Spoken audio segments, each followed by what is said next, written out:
Pastor Bob. Hallelujah. Thought I'd jump on early. I know that nobody's likely going to be here very first thing, but you can catch it after I upload it.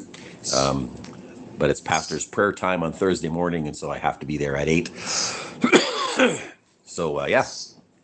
I got something, though, that I want to share with you that I got out of the book of Joshua, but it's not the first time it's shown up, and I want to share it with you this morning. Today is Thursday, the 18th, I think, of January. I think so. And I just want to share with you this idea of, first of all, is fighting against God a repeated mistake? You could call it that. The second one is, on the other side of the war, is that your battles are God's battles. And that's what I also used as a description for this devotional, okay? Because Joshua, in Joshua chapter 10, has a unique event happen, and you probably have heard of it, where the sun stood still so that Joshua could finish the battle that God called him to fight. But it's the dynamics of the battle that I want to bring a little bit for us right now, okay? Is keeps getting repeated. I believe that the devil knows this lesson. He knows that he's not stupid, right? The devil knows that when the enemies of God stand up and fight against God or fight against God's people, that the enemies will lose if the people of God fight in faith. But he still pushes them, these enemies, to fight, to challenge, to try to pull down God's people, but even more so to destroy people that he just hates people. And that just they don't seem to learn. And so that's what's happened here. In chapter 10, and where the sun stood still, it hasn't happened yet, he says, so there was a king that saw that Gibeon had given up or given in to God's people coming into the land. Gibeon, if you remember, that great city came with the moldy bread and said, see, we're from far away, so make a covenant with you. And Joshua, unfortunately, didn't listen, didn't ask of God, didn't inquire of God, but just took the counsel of their moldy bread kind of thing and their ratty clothes and said, oh yeah, this must be true. And so he made a covenant with them. Well, God's a covenant God, and he cares very much about covenants. So even though he shouldn't have made that covenant, once he'd made it, God took it seriously. Now he had a covenant with them to protect them, okay? Keep them. So that's what happened. When Ai and its king saw what had happened, Joshua had destroyed Ai, and so when the king, Adonai-Zedek of Jerusalem, heard that Joshua had taken Ai and utterly destroyed it, and he saw all that Joshua had done, he was very upset with Gibeon, that Gibeon had given up, because Gibeon was even a greater city than Ai, apparently, and they gave up.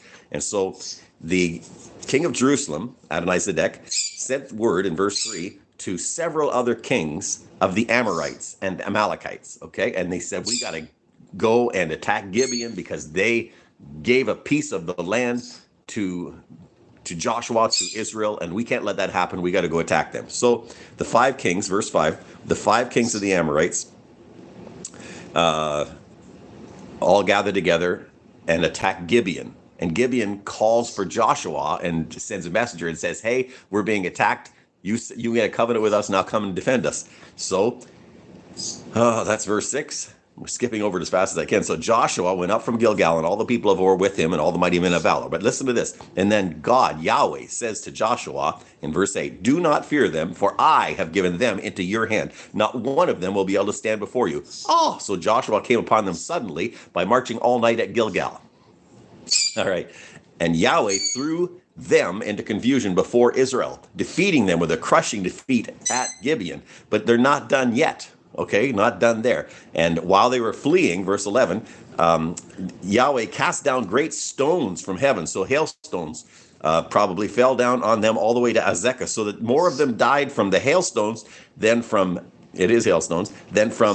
what those that the children of Israel had killed with the sword.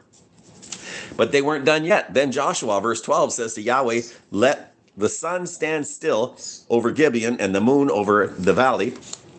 So the sun stood still and the moon stopped until the nation took vengeance on its enemies. And there was no day like it, verse 14, before it or after it, when Yahweh listened to the voice of a man and Yahweh fought for Israel. Anyway, And then it goes on with how Joshua deals with those kings. He finds the kings, he puts them in a cave, he brings them out after, kills them, makes some prophetic declarations, and so it goes on. In the taking of the promised land, go doing God's will. Well, there's some bunch of pretty cool things here.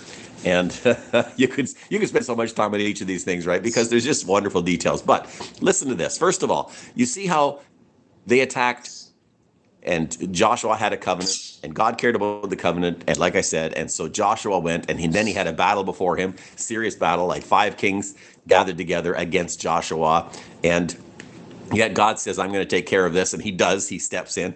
So see how your battles are God's battles? Take that to heart. When you're honestly fighting God's battles, when something comes against you, whether it be a health issue, whether it be an attack from government or an attack from a workplace or an attack, whatever, but you are honestly in your heart, you're following God, then that enemy becomes God's enemy, and God will deal with it in one way or another. God deals with it and protects you, stands with you. He's on your side, no matter what's going on, okay? No matter the odds.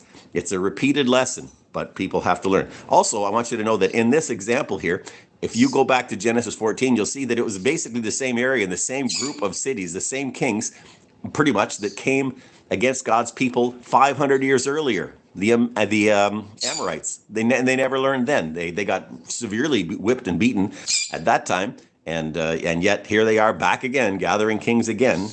Anyway, that was the first time was with Abraham, when Abraham came and rescued Lot. Well, it was the same group of guys, the same soldiers, the same armies that had kind of come against, except for Jerusalem. That was different. Anyway, won't go there. And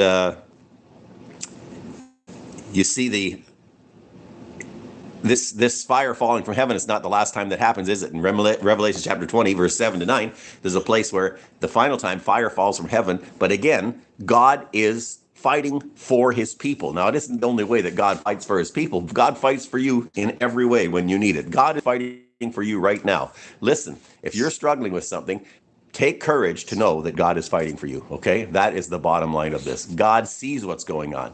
Just continue to serve him, to honor him in what you're doing, okay?